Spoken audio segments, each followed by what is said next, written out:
Prezados irmãos, prezadas irmãs, muito bom dia. Bom dia. Allan Kardec, sabiamente, perguntou aos espíritos onde Deus escreveu as suas leis.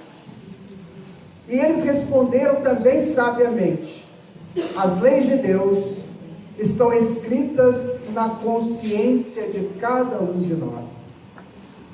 E essa questão, essa pergunta, essa resposta nos levam a profundos pensamentos e reflexões. No início do século XIX, lá na Alemanha, um grande pesquisador, filósofo, chamado Gregor Hegel, ele estabeleceu o seguinte: que o eixo da consciência é a busca da verdade. Ora, se as leis de Deus estão escritas na consciência, então toda a verdade está estabelecida nas consciências de todos nós. O que vale para todos é buscar entender como se completam esses conhecimentos sobre a verdade. É preciso que a consciência esteja desperta, porque se a consciência estiver adormecida, raramente ela vai tentar entender essa verdade, e daí que ela estabelece verdades dentro da sua condição de entendimento. Então eu passo a dizer que isto é uma verdade, enquanto que está completamente fora dos critérios das leis de Deus. E quantos de nós nos envolvemos nessas falácias, nessas coisas negativas, porque não sabemos buscar de fato essa grande verdade que está íncita em nós, em nossas consciências. O Mestre Jesus, certa manhã, estava conversando com os fariseus, com os apóstolos, com os saduceus, os escribas, no átrio do templo de Jerusalém.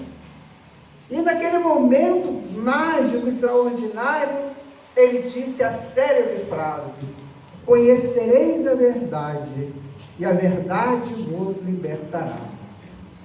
Mas qual é essa verdade? Qual é essa verdade que está estabelecida em nós? E como buscar essa verdade dentro das condições inerentes ao ser humano?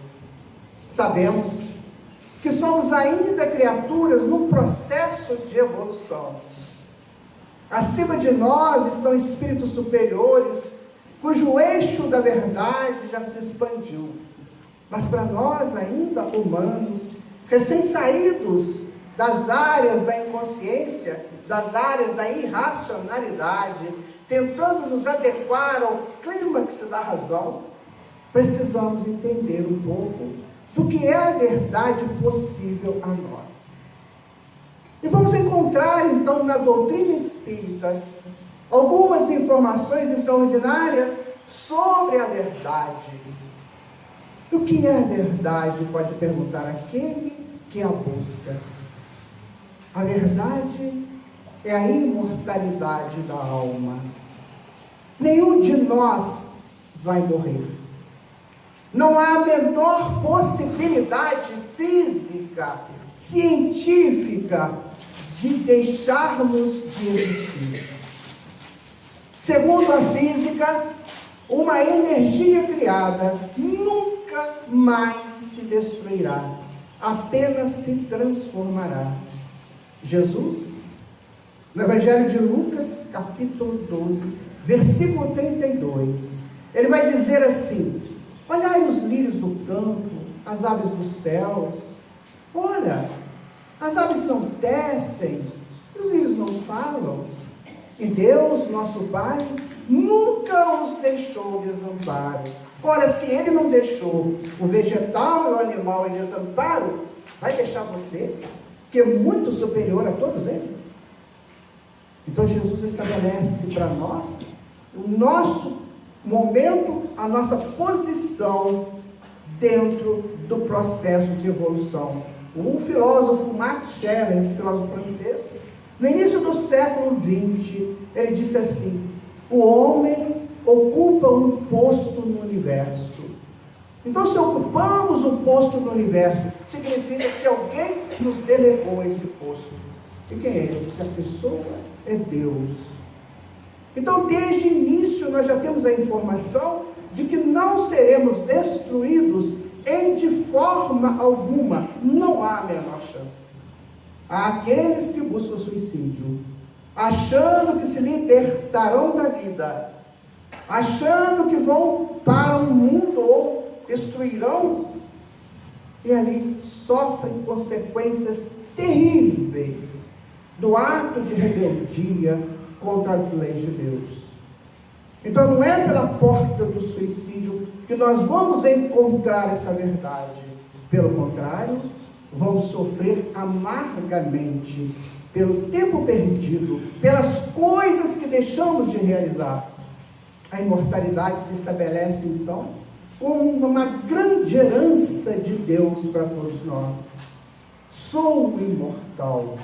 Um dia chegaremos a um ponto qualquer de dizermos para crianças espirituais, como Jesus nos disse: eu e o Pai somos um. Chegaremos a esse posto magnífico de estabelecermos com Deus um contato tão direto que seremos co-criadores com Ele de galáxias, de estrelas, de planetas, porque este é o caminho que Ele citou para nós. Quando Ele nos criou, Ele estabeleceu um DNA espiritual para cada um de nós. Este DNA, ele é único, é individual, de forma que ninguém é igual a ninguém. Porque é nessa diversidade, é nessa parceria, é nessa flexibilidade que nós estamos construindo a história do mundo e a nossa história. Então a imortalidade surge para nós como uma verdadeira forma de entendermos de onde nós viemos, o que nós estamos fazendo aqui e para onde vamos.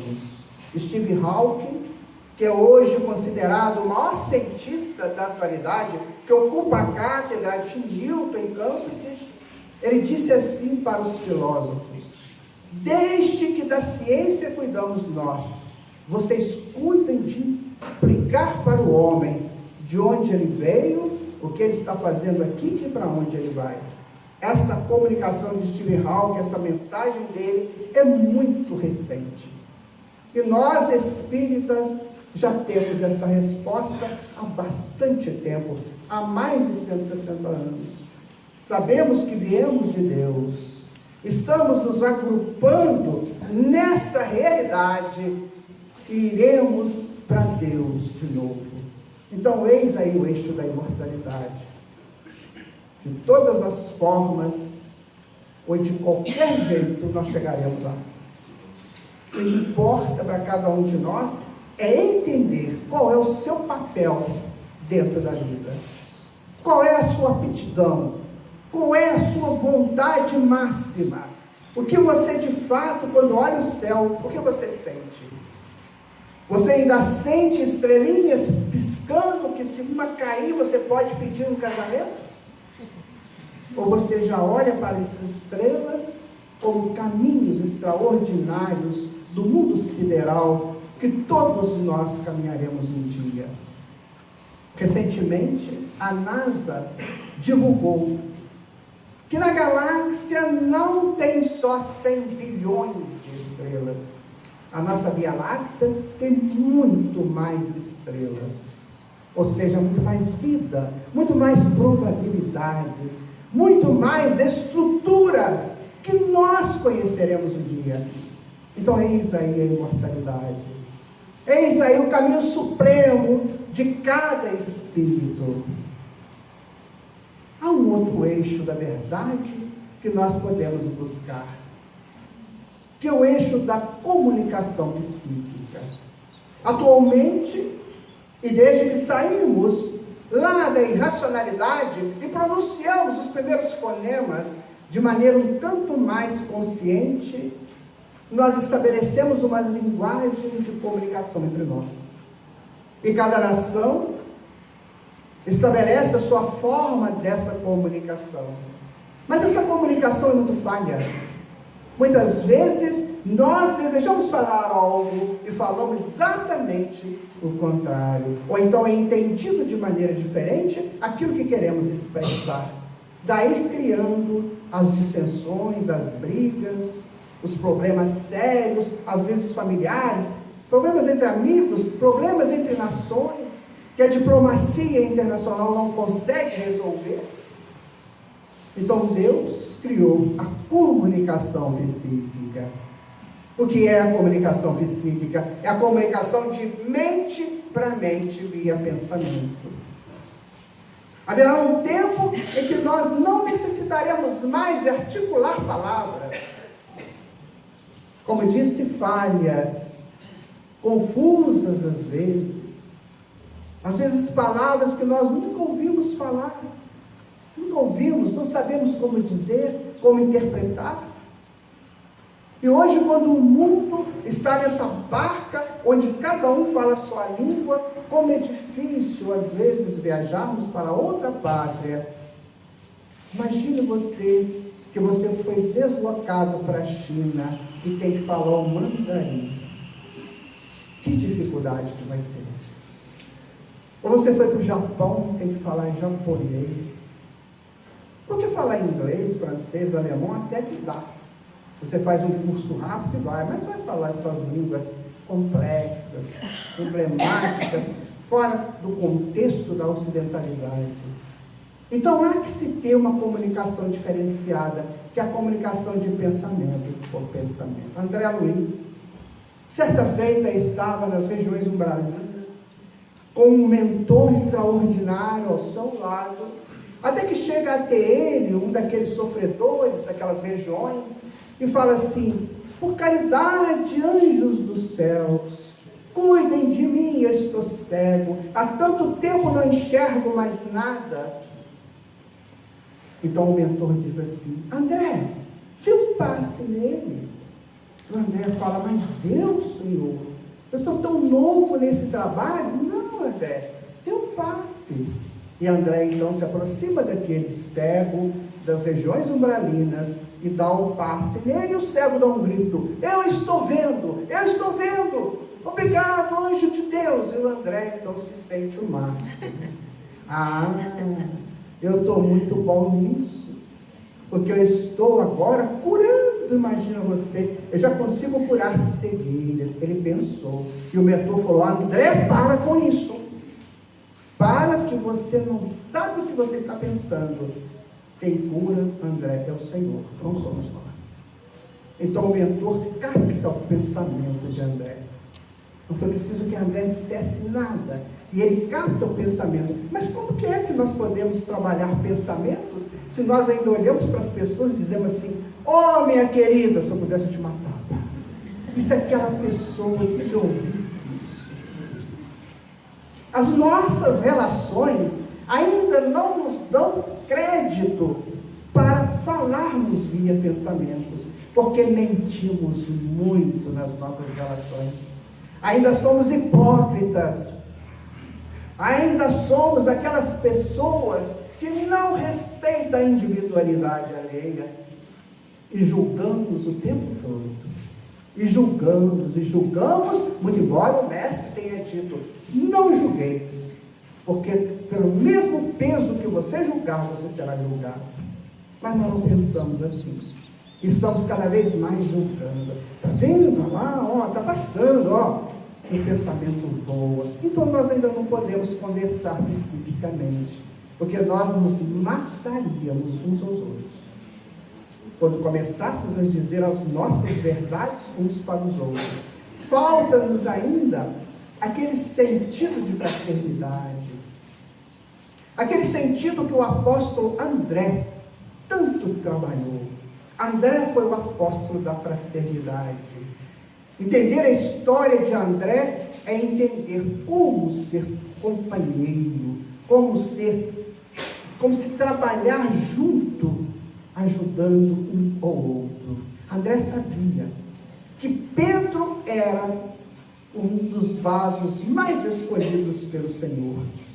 E André era irmão de Pedro. Em momento nenhum, André interfere na posição de Pedro e Jesus, entendendo ali que o irmão dele tinha um compromisso extraordinário que ele, André, ainda não possuía, muito embora André fosse um dos apóstolos mais cultos daquele colégio.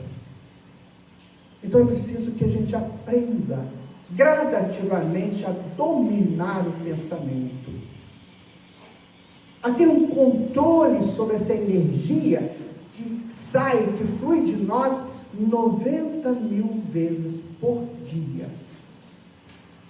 Nós emitimos cerca de 90.000 pensamentos por dia. E aí, o que eu estou pensando? Quando eu acordei hoje, eu pensei assim, está chovendo. Agora eu vesti uma blusa, porque eu estava frio, agora está começando a esquentar. Eu estou, Juiz de Fora é assim. São esses os pensamentos que nós estamos emitindo. Quando nós começamos a estudar essa coisa interessante que é a comunicação psíquica, Allan Kardec dá um nome a isso, para facilitar. Ele coloca o nome de mediunidade. A mediunidade nada mais é do que o exercício para a comunicação psíquica entre os seres. Por que ele coloca a mediunidade? Porque exatamente aquele que tem esse processo, em um estágio qualquer, ele consegue captar a informação do espírito desencarnado e passar para o espírito encarnado. Ele consegue captar também as informações de encarnados para encarnados. Então, Allan Kardec disse que essas pessoas são medianeiras e são médios, mas na essência é a comunicação psíquica, uma grande verdade que nós temos que pensar. Daqui a pouquinho nós somos todos desencarnados, todos nós. Estarão aqui outras pessoas, outros espíritos que reencarnam. E como é que eu vou chegar no mundo espiritual? Tentando mentir para a espiritualidade? Tentando falar para a espiritualidade que eu sou santinho, enquanto não sou? Então essa é a grande verdade, a educação do pensamento, a educação do sentimento. Os nossos sentimentos são eixos fortíssimos que trazemos. Segundo os estudos da psicologia atual, nós temos em média 380 sentimentos diferentes. E esses sentimentos são estimulados pelo nosso dia a dia, pelos nossos contatos externos e os nossos contatos internos. Eles nos estimulam. E aí o sentimento voa e busca lá na memória. O que é isso?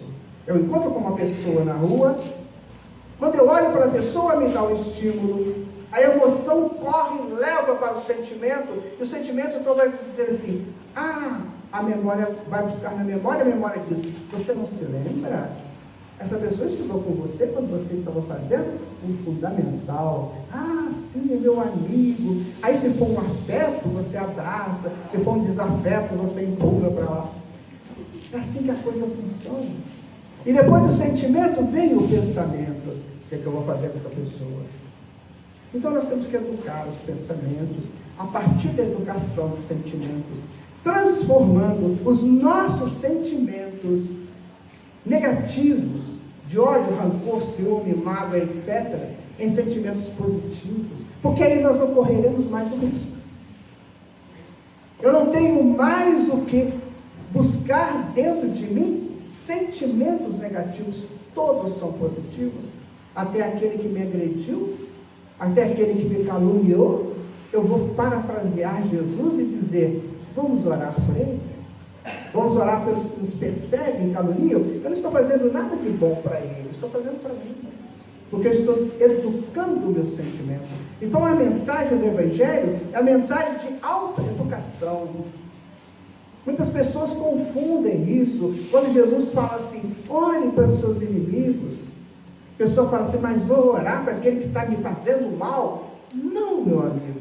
Você está educando o seu sentimento para você não sentir mágoa e nem rancor. Na mensagem que o Sérgio leu ainda há pouco, estava dizendo que o que gera os problemas nossos são as coisas relacionadas a mágoa, rancor, que vão gerar aí situações de câncer, situações patológicas ou psicopatológicas terríveis. Então a mediunidade é uma grande verdade que nós temos que buscar. Estudar mediunidade. E nós temos hoje o Livro dos Médiuns, o primeiro livro escrito e que fala sobre esse assunto de uma maneira potencializada. Mas o Livro dos Médiuns está guardado lá no estante, a gente não liga para ele. Não preciso disso, para quê? Bobagem. É muito confuso. Kardec é áspero. Já ouvi tanta gente falar isso. Kardec é um poeta, minha gente. É só você saber ler poesia. Kardec é um poeta da vida. Ah, mas tem uma outra verdade que nós precisamos muito saber. Que é a verdade das múltiplas existências do corpo físico.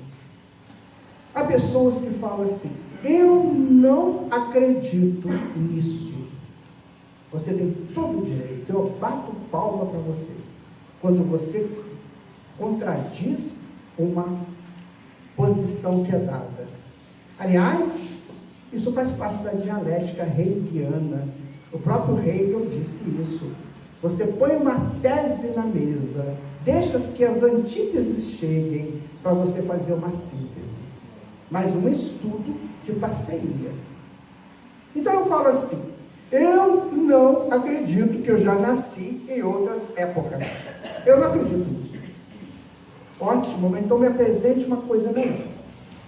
Porque é muito fácil criticar. O difícil é você apresentar algo melhor a partir da sua crítica. Então, se você não acredita que você já viveu em outras épocas, em outros corpos, em outras nacionalidades, talvez até civilizações, então você tem que me explicar como que nasce o aleijado e o são, o gênio e o ignorante. Como é que você me explica isso? Como você me explica aquela criança aqui do Brasil que nasceu na comunidade, da favela da comunidade do Alemão, e hoje é um cientista da NASA? Me explica isso. Tantos outros que morrem ainda em eternidade, mortos pelo tráfico. E aquele menino sai da comunidade do Alemão e se torna cientista da NASA. Como? Então são essas coisas que nós temos que questionar. Como é possível uma pessoa que nasce na classe média alta do Rio de Janeiro, morando na Lagoa, morando em Ipanema, morando naquelas regiões mais lindas que tem lá, e de repente se torna um serial killer? Como é que você me explica isso? Teve toda a educação, os melhores colégios, os melhores professores, as melhores identificações sociais, e no entanto se torna um serial killer. Você não entende. Como é possível isso? Como que uma criança sai do Alemão e vira cientista da NASA, e uma pessoa sai da classe média alta do Rio de Janeiro e se torna um serial killer? Então são coisas que nós temos que pensar, pesquisar. Aliás, o terceiro milênio, que já se iniciou, e vai se estender aí pelos próximos 900 anos, 960 anos, 980 anos, esse milênio será o milênio da pesquisa. Aquele espírito que não desejar pesquisar, ele não vai conseguir acompanhar o progresso da humanidade. David Engelman é um neurocientista da atualidade. Ele é dos Estados Unidos. Ele acaba de lançar um livro chamado Incógnito. Neste livro, ele faz a seguinte colocação: quando seus olhos fixam em algo que você já conhece, o seu cérebro, que é totalmente escuro, não se ilumina, porque você já conhece aquilo. Agora, quando seus olhos fixam numa coisa nova que você nunca viu, então o seu cérebro todo ilumina, porque ele vai levar para a consciência outras informações. Então, o que eu quero viver? Com o meu cérebro escuro ou com o meu cérebro iluminado? Então, a pesquisa nos leva a iluminar o cérebro, nos leva a buscar novas propostas de crescimento. Então é preciso pesquisar, é preciso entender a vida como ela se nos apresenta. E a reencarnação é, para todos nós, a explicação social de tudo aquilo que nos acontece. De tudo aquilo que nós às vezes pensamos, mas por que fulano pode e eu não posso? Por que fulano consegue e eu não consigo? Então, essa justiça tem que ter uma origem, e se é justiça, a origem é justa. Então, quantas vezes nós sonhamos algo muito importante para as nossas vidas e não conseguimos. E aquele outro, que nunca sonhou, consegue com a maior facilidade. Vamos dar um exemplo de Mozart. Mozart era um espírito completamente livre. Não tinha amarras nenhuma. Aos 5 anos ele compôs uma sinfonia. Ele não tinha amarras nenhuma. Ele não estava preso a nenhuma convenção social, a nenhuma convenção ideológica. Ele era livre. E na sua liberdade, ele se tornou gênio. Ou ele já nasceu gênio. E compunha magnificamente bem. Certa feita, ele foi convidado para um encontro lá no castelo austríaco, onde o rei Frederico o queria homenagear. E quando ele vai, um outro músico da corte austríaca compõe para ele uma canção para recebê-lo, para homenageá-lo. E Mozart chega com toda a sua jovialidade, a sua tranquilidade. Então o rei fala para ele assim: Mozart, o nosso grande compositor Salieri fez para você uma melodia, e nós queríamos oferecer essa melodia a você. Mozart olhou, deu um risinho, pois não. E Salieri, então, todo técnico, todo ajustado, todo fechadinho, vai ao cravo e toca uma música. E Mozart não deu a menor importância para a música. E no final, o Frederico disse para ele assim: então, Mozart, o que você me diz da música que o nosso grande Salieri compôs para você? Aí o Mozart dá uma risadinha e fala assim: simplesinha. E ele vai ao cravo e pega o eixo da música e compõe uma outra música em cima, um extraordinário conceito.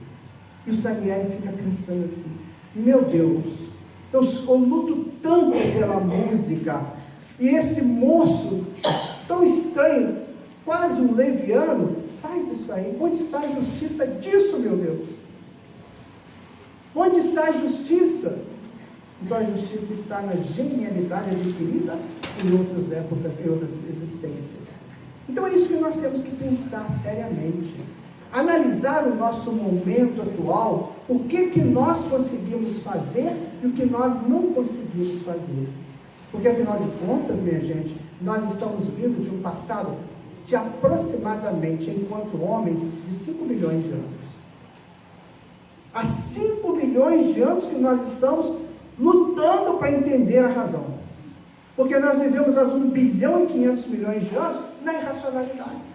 E mais um tanto na fase vegetal, e mais um tanto na fase mineral. Ou seja, tem que cair com uns 4 bilhões de anos para chegarmos aqui, neste sábado de manhã, e conversarmos sobre Jesus. Então nós já conseguimos muitas coisas. Nós já somos heróis da inteligência, como diz Emmanuel. E agora, o que eu vou fazer com a minha inteligência? Onde eu vou conduzir a minha inteligência?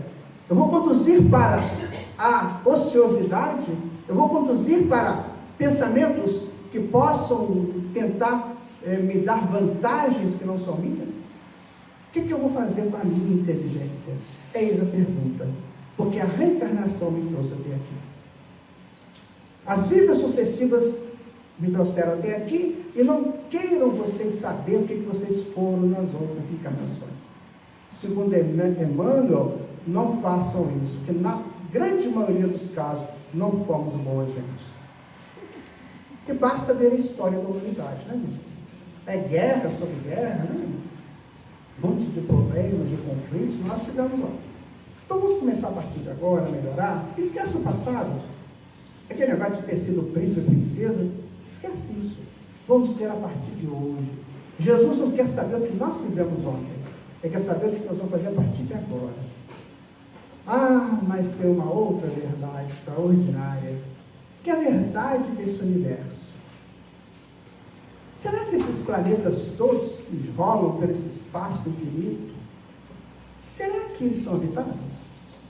Ah, mas a NASA já bateu muitas fotografias através dos seus telescópios e não viu vida nenhuma lá. Aí eu pergunto para vocês estão vendo o Dr. Robson Henry aqui? Alguém está vendo ele? Doutor Hipócrita, vocês estão vendo ele aqui? Não? Irmã Sheila, não? Eles estão aqui. Entendeu? Essa nossa imagem, captada pelo cérebro, ela tem uma faixa de frequência muito pequena.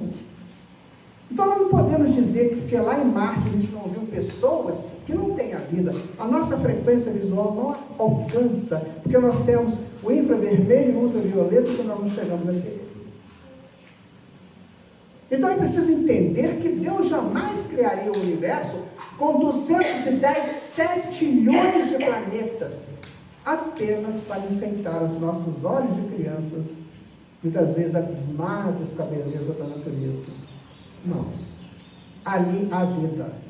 No livro dos Espíritos nós vamos encontrar o seguinte: esses globos foram, são, ou estão sendo, ou serão habitados. Todos eles. Então, nessas constelações, nesses outros mundos, nós vamos encontrar escolas, vamos encontrar laboratórios, vamos encontrar orfanatos, vamos encontrar situações impressionantes de pesquisas de alto nível lá nesses planetas. Então, negar a existência da vida em outros mundos é ficar situado num mundo pequenininho, e se você sair deste mundo numa nave que ande à velocidade do pensamento, em 5 minutos você já não vê mais a Terra, vai sumir. Segundo Carl Sagan, o grande pesquisador do século, da década de 80. Ele fala assim: a Terra se torna um pontinho azul, perdida no cosmos. E nós queremos saber, queremos entender que a vida só existe aqui. Com esses rios poluídos, essas florestas sendo queimadas, com tantas dissensões sociais, com tantos problemas internacionais, com tantos jogos de interesses. Então é preciso deslocar um pouco o pensamento, passar um pouquinho, subir um pouquinho além daquilo que nós conseguimos entender,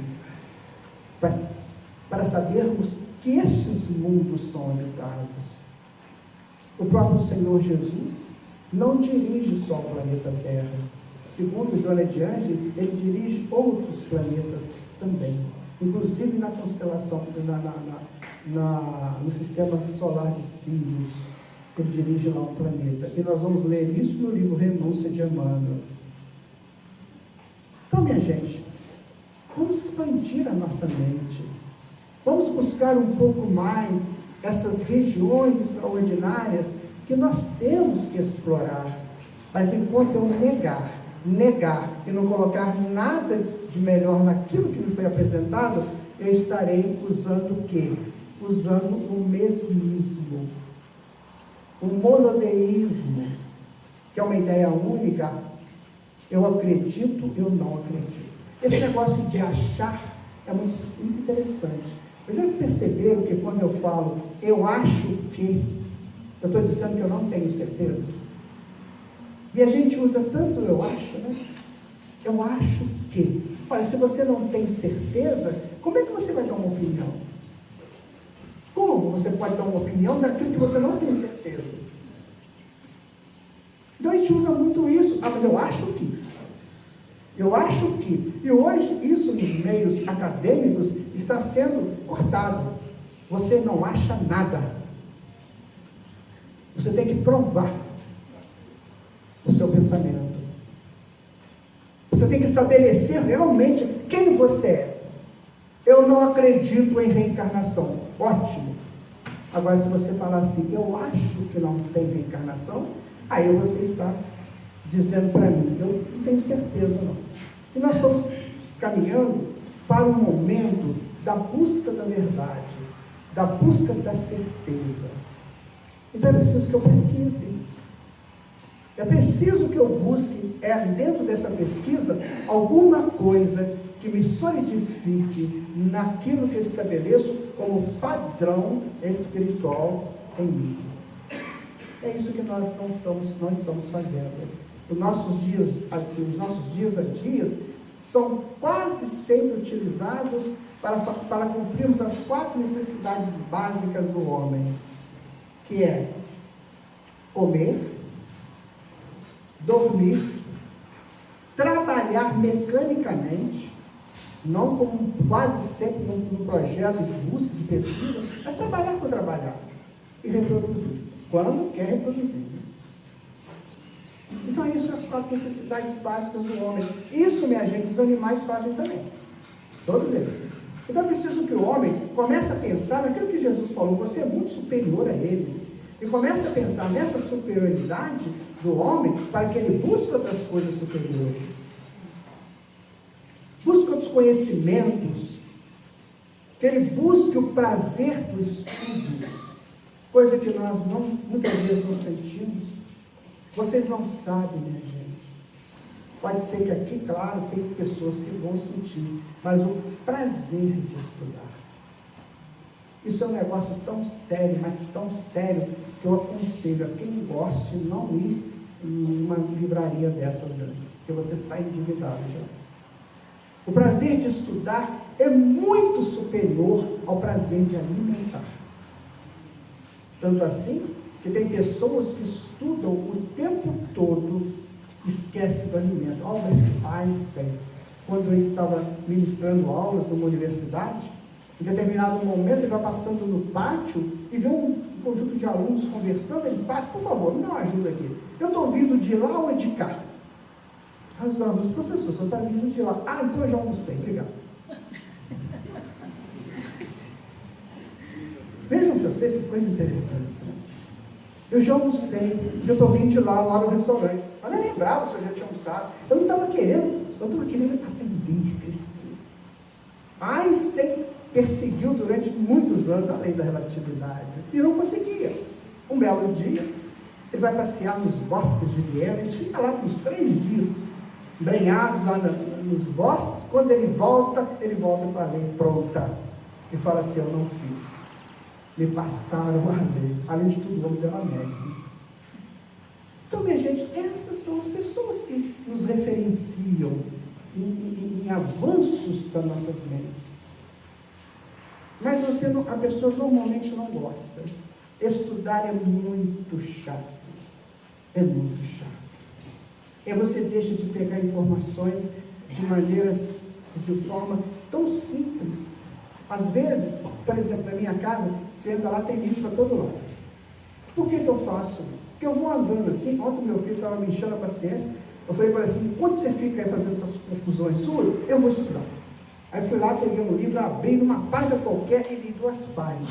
Eu saí de lá e conversei com ele durante um tempão sobre aquilo que eu tinha lido.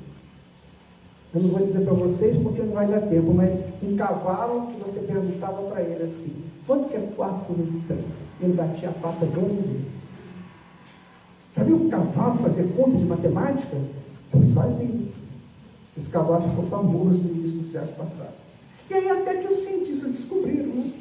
Mas descobriram de uma maneira antropológica, uma coisa fantástica, uma linguagem de sinais imensa. Então você vai aprendendo essas coisas. Você vai se tornando uma pessoa capaz de contribuir eficazmente para a sociedade. Então a pluralidade dos mundos habitados nos traz essa informação. Vamos abrir a mente, vamos abrir a consciência. E hoje nós, aqui na doutrina espírita, já temos alguns livros que falam um pouco sobre a vida de Marte, a vida de Saturno, a vida de Júpiter. Nós já temos essas informações, mesmo que pequenas, poucas, nós já temos essas informações. E agora tem a grande verdade. aquela que fecha todas as outras verdades, que é sobre Deus. A gente que ainda duvida da existência de Deus. A gente que ainda não acredita em Deus.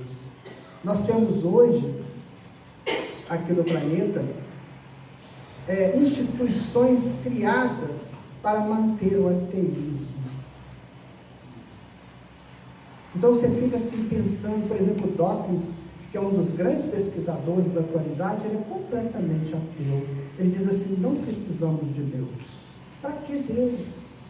Se nós temos tudo.